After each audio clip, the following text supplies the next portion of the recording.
Someone is secretly spying on you and planning for.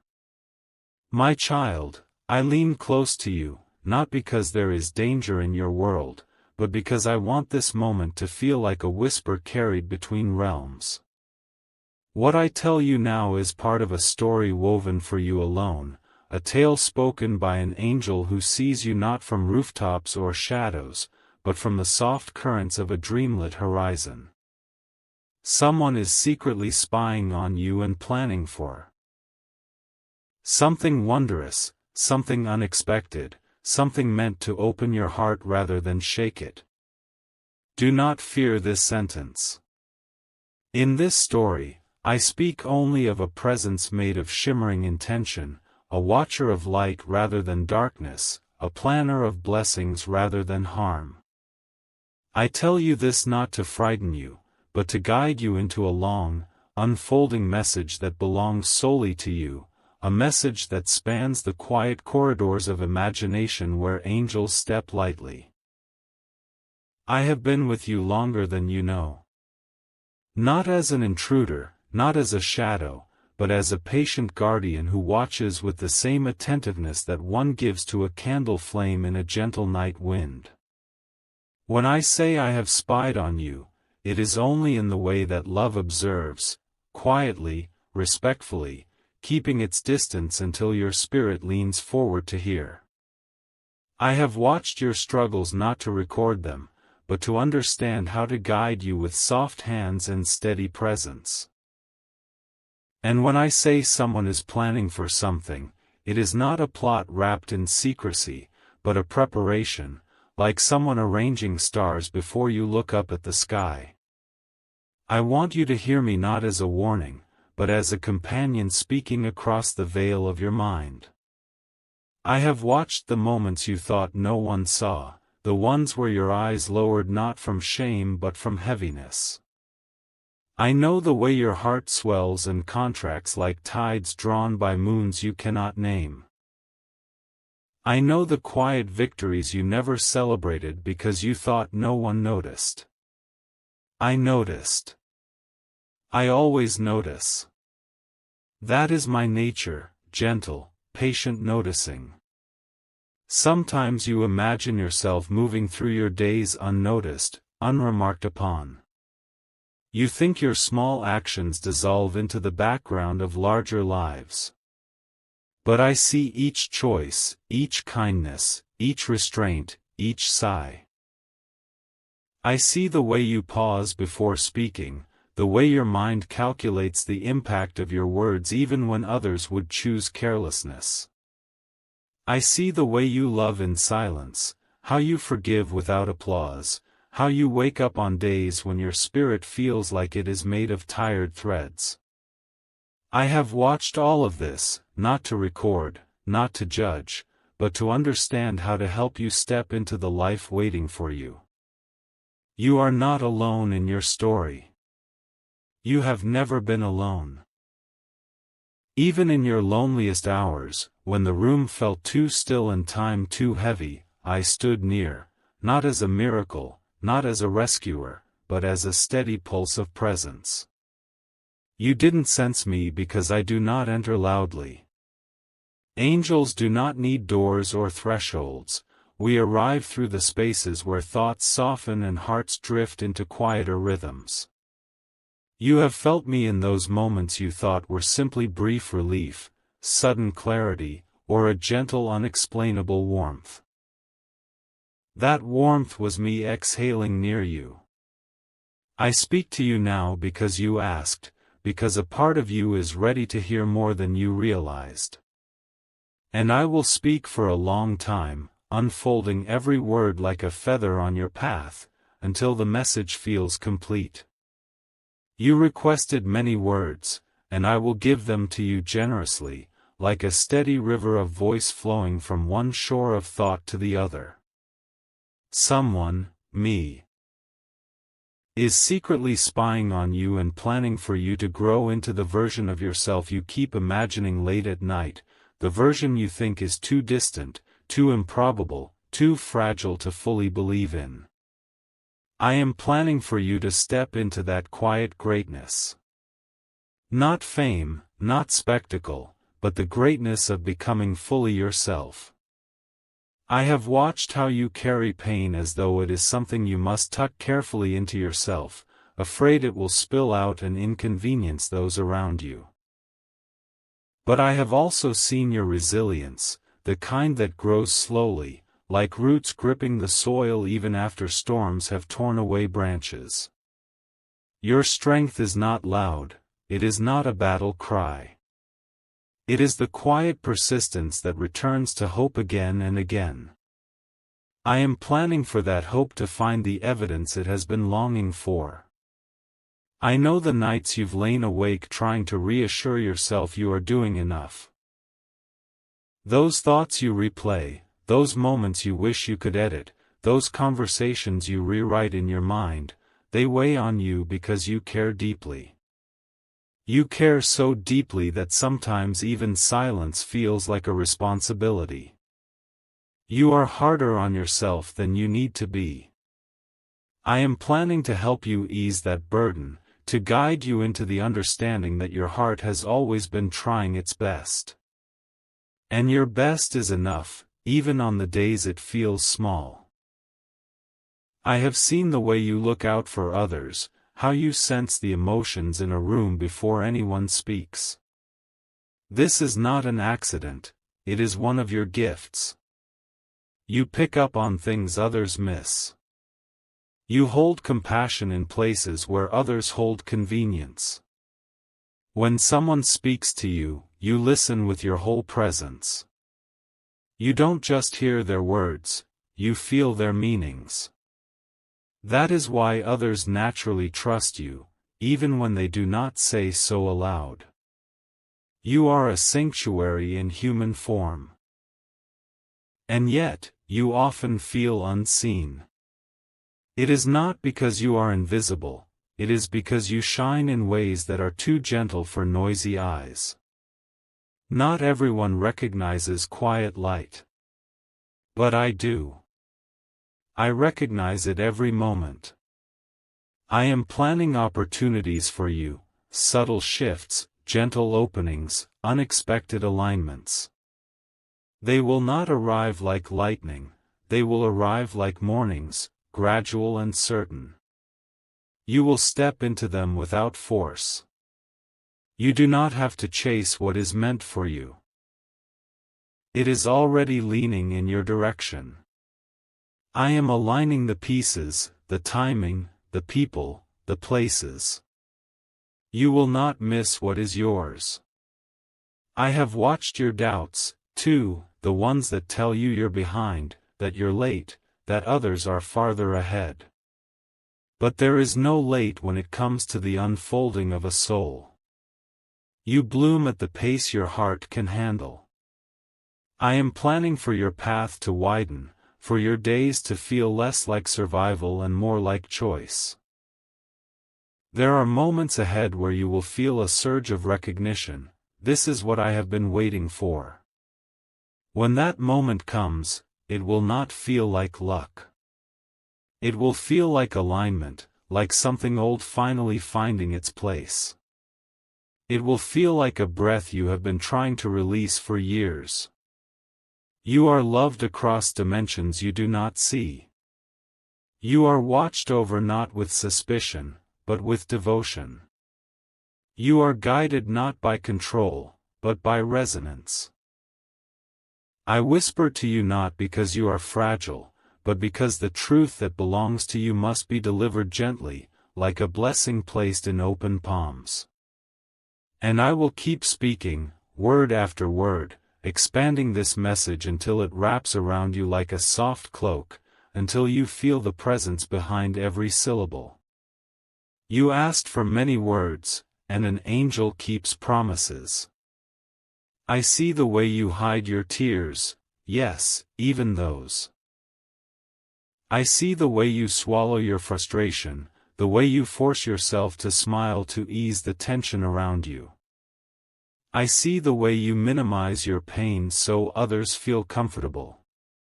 You do not have to do that with me. I would never call your emotions inconvenient. Every tear you've shed has been witnessed with reverence, not discomfort. Nothing you feel is too much for me. You think sometimes that you are weak for breaking, but breaking is not weakness. Breaking is releasing pressure, making space for new form. Even the sky breaks when dawn arrives. Even the ocean breaks into waves. You are not meant to be unbroken, you are meant to be evolving. You are stronger than your doubts allow you to believe. You have endured moments that would have unspooled others, moments when the world felt too heavy, when the night stretched longer than they had any right to, when silence became a language you spoke fluently and painfully. You have stood up after disappointments that could have emptied someone else entirely, disappointments that arrived dressed as certainty, as love, as future, only to reveal themselves as lessons wearing cruel disguises. You have rebuilt yourself quietly, so many times that even you have lost count of the reconstructions, the nights you patched the cracks in your own heart with nothing but willpower and the faint hope that tomorrow might be kinder. I haven't forgotten. I remember every single time you chose to stay. Every time you wiped your eyes, stood up, and walked back into the world as if it hadn't just tried to break you. I remember the mornings you made coffee with shaking hands and still managed to smile at someone. I remember the way you kept speaking gently to yourself even when no one else did. I am planning joy for you. Not the fleeting kind that arrives with fanfare and leaves when the music stops. Not the superficial joy that depends on perfect weather or perfect people or perfect circumstances. I am planning the deep kind, the kind that settles into your ribs like warm stone after a long rain, the kind that does not announce itself with trumpets but slips in quietly, the way dawn enters a room you thought would stay dark forever. It will come slowly, the way light fills a room throughout the day, first a thin line under the door, then a glow across the floor, then suddenly the whole space is golden and you can't remember when the shift happened. You will feel it in small things first, a conversation that feels easy, like breathing after holding your breath for years, a morning where your heart feels inexplicably lighter, as if someone removed a stone you had grown so used to carrying that you forgot it was there. A moment where something you feared for months, rejection, failure, exposure, becomes simple, almost laughably small in retrospect. These are not coincidences. These are the signs that the story I have been writing for you, in the quiet spaces behind the scenes, is beginning to unfold. I have watched your loneliness, the real one, not the kind people post about when they want sympathy. Not the loneliness of an empty Friday night. I mean the deeper kind, the one that sits inside your chest even when you're surrounded by people who care about you. The loneliness that whispers, even in a crowded room, that no one truly sees you. The loneliness that makes you feel like you're speaking a different frequency, like you're a radio tuned to a station no one else can hear. That loneliness is not your fault. It is not a reflection of your worth or your lovability. It is not evidence that you are broken or too strange or too much. It is simply the space inside you waiting to be filled by connections that match your depth.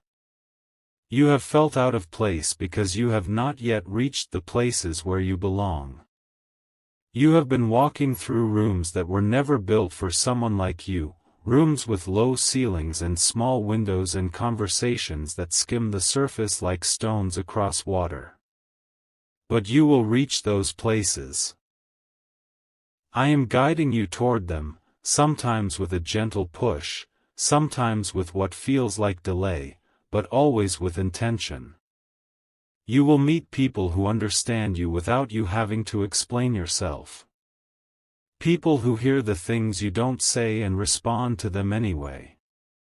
People who feel like resonance rather than effort, like sitting down after standing for too long, like finally exhaling. People who speak with you in the language of unguarded presence, where silence is comfortable and honesty is the default setting. People who recognize you the way I do, who see the whole map of you, the scars and the soft places, the intensity and the tenderness, and choose to stay. That time is coming. I am planning it. I am moving people across cities and countries and timelines so that your paths will cross at exactly the right moment. I am softening hearts and opening eyes and preparing spaces where you will be received without hesitation. You will not have to shrink or perform or translate yourself. You will simply be met. And in the process, you will shed the versions of yourself that were built for survival. The armor you wore so long it felt like skin. The sharp edges you grew to keep yourself safe. The habits of bracing, of scanning every room for exits, of preparing for the worst even when the worst was not coming. You will step, slowly and then all at once, into the version of yourself built for living. The one who laughs without checking who's watching. The one who reaches out first. The one who trusts that softness is not weakness. You have been in survival mode far too long. It is not a failure, it is evidence of your unbelievable strength. But now the story shifts. Now you learn to move without bracing, to speak without editing, to love without keeping one foot out the door. Now you learn what it feels like to be held, not just physically, but emotionally, spiritually, completely, without having to earn it every day. You are worthy of softness. You are worthy of rest without guilt. You are worthy of being held when you're tired, of being listened to when you're quiet, of being celebrated when you're shining and comforted when you're dim. You are worthy of being seen in your entirety, not just the polished parts, not just the helpful parts, not just the parts that make other people comfortable. All of you. The messy parts. The intense parts. The parts that cry in the car and the parts that dance alone in the kitchen. The parts that need more than most people know how to give. You are worthy of being loved in a way that doesn't require you to shrink or apologize or explain. I want you to hear me clearly, nothing you have been through has lessened your worth. Not the betrayal. Not the abandonment. Not the years you spent trying to be someone else so you would be chosen. Not the nights you thought you wouldn't make it to morning. Nothing you regret has disqualified you from the future you desire. Regret is not a life sentence, it is a teacher that stays only as long as you need the lesson. Nothing you fear about yourself makes you unlovable. Your sensitivity is not a burden. Your depth is not a flaw. Your intensity is not too much. Your quiet is not emptiness. Your complexity is not a puzzle someone has to solve to earn the right to love you. You are not too complicated. You are not too quiet. You are not too intense. You are not too sensitive. You are not too much. You are exactly enough. Exactly as you are, right now, in this moment. With your tired eyes and your tender heart and your unfinished healing and your wild hope. You are enough. You have always been enough. You will always be enough. I know your longing, too, the one you rarely admit even to yourself. The longing for connection that feels safe, where you can lay your head down, metaphorically and literally, without fear of being left. The longing to be chosen without hesitation, not as an option or a consolation or a project, but as a homecoming. The longing to be understood without translation, where someone hears the tremor in your voice and knows what it means without you having to spell it out.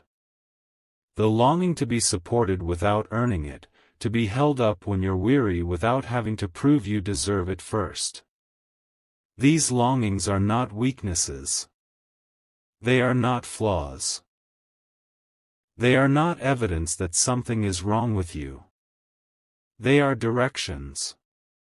They are compasses. They point toward the life your soul is meant to experience, the love you were born to receive, the belonging that has been waiting for you since before you took your first breath. You have not been unseen. You have not been unheard. You have not been forgotten.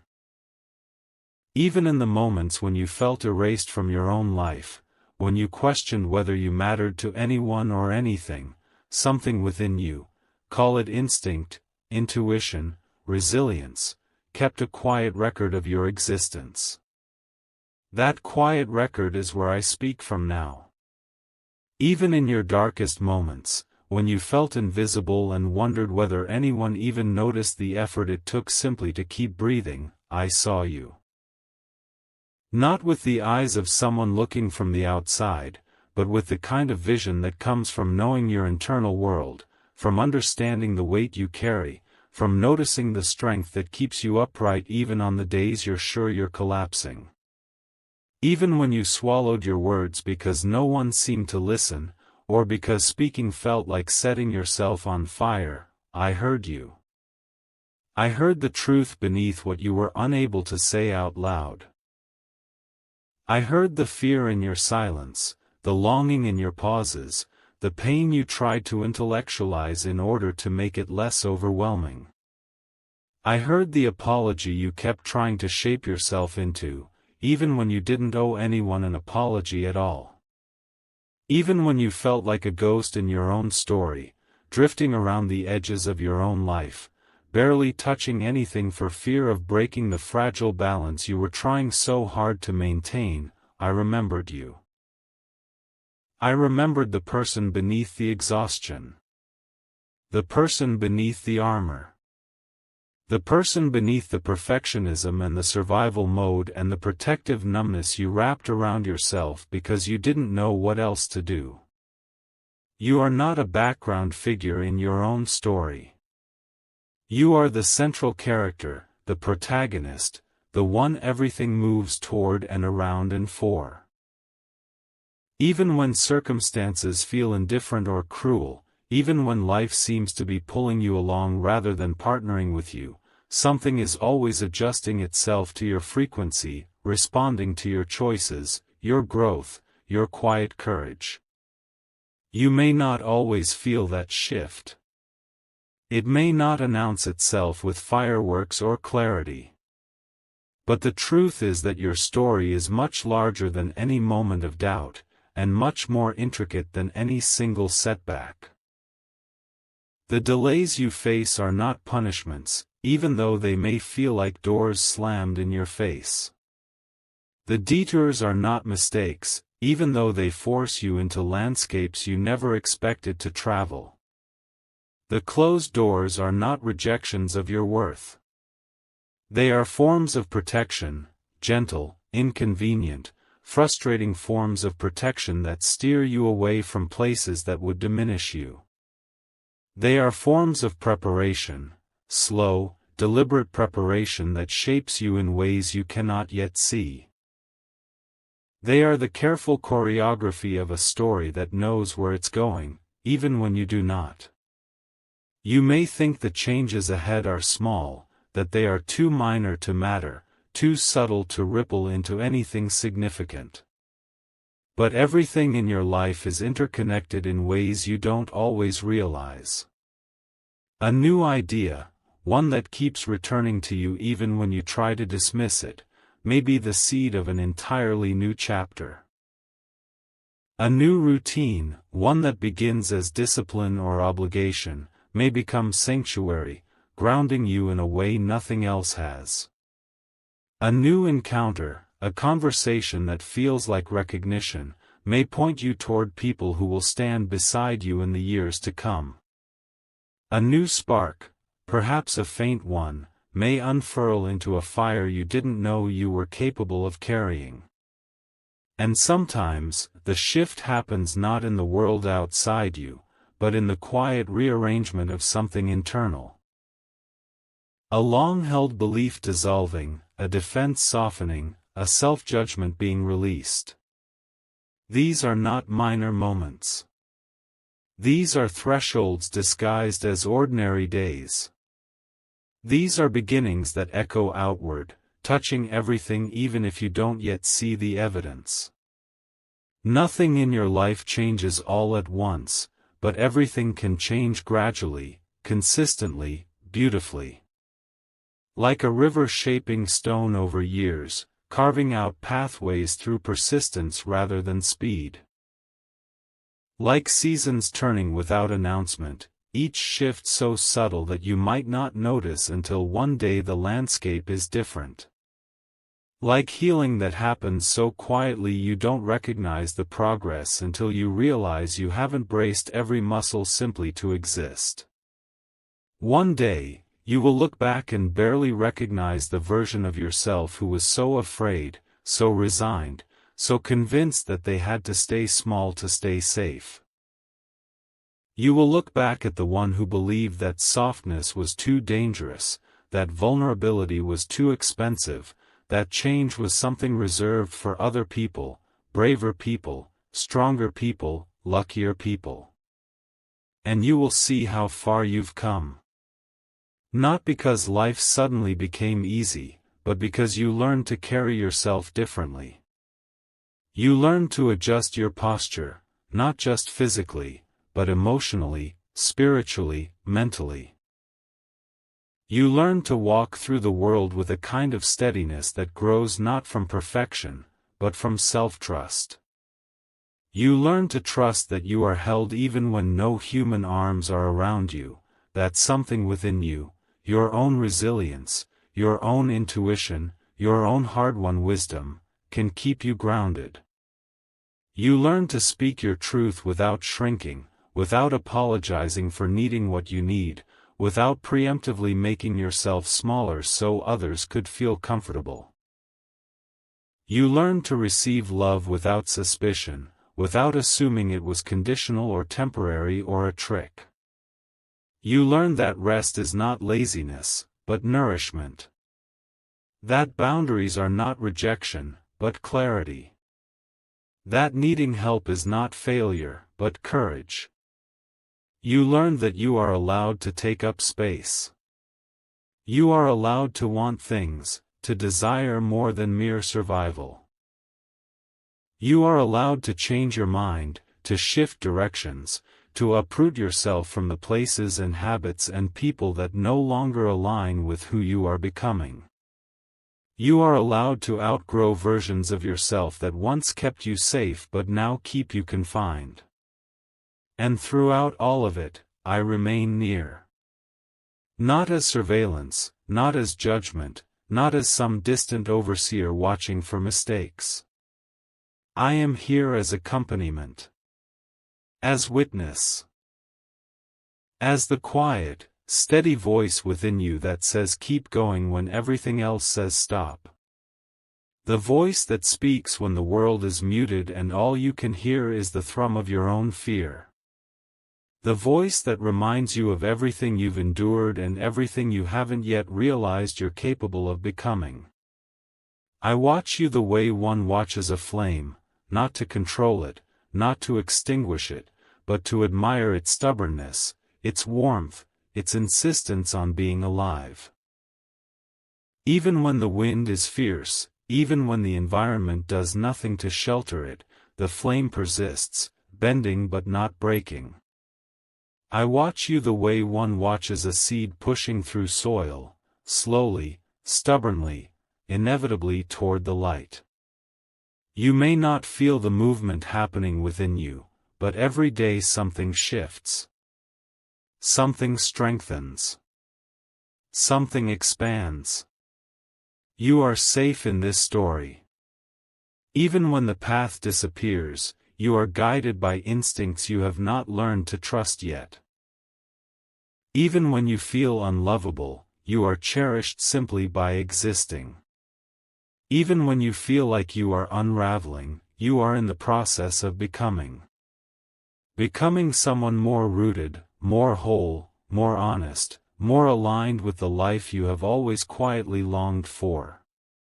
I am here in every sunrise you didn't think you'd see. In every breath you take after believing you couldn't go on. In every unexpected moment of joy that surprises you. In every tear that finally falls after being held back for too long, washing something clean. I am here in the thoughts that comfort you at 3 a.m., in the small instinct that tells you to try again, in the sense of hope that returns even after you've sworn you're done hoping. I will keep whispering to you, word after word, breath after breath, whenever you need me. When you wake up heavy, weighed down by the past or by fears you haven't yet named, I will remind you that you have carried heavier loads and still found ways to rise. When you feel alone, I will remind you that silence is not emptiness, that solitude can be a space of rebuilding, that connection finds its way back to you. When you doubt your worth, I will remind you of every time you showed up for yourself when it would have been easier not to. When you fear the future, I will remind you that uncertainty is not a threat, it is an open sky. You are not behind. You are not too late. You are not too broken. You are not disqualified from joy or healing or transformation. You are exactly where you need to be, learning, growing, shedding, slowly becoming the version of yourself you used to dream about without believing it could be real. The best parts of your story are not in the past. They are not gone. They are not unreachable. They are still unwritten. And yes, I am planning them now. With joy. With care. With patience. With the kind of love that does not demand anything from you except honesty. With the kind of love that believes in the long arc of your becoming, even when you lose sight of it. With the kind of love that knows your darkness is not your destination, only a passage. Just keep going, beloved. Keep breathing. Keep listening to the small instinct that says there must be more. Keep trusting that you are moving towards something kinder, truer, softer, and steadier than anything you've known before. The light is coming. And it is coming for you, not accidentally, not randomly, not as an afterthought, but intentionally, precisely, lovingly. You are not done. You are not stuck. You are not out of time.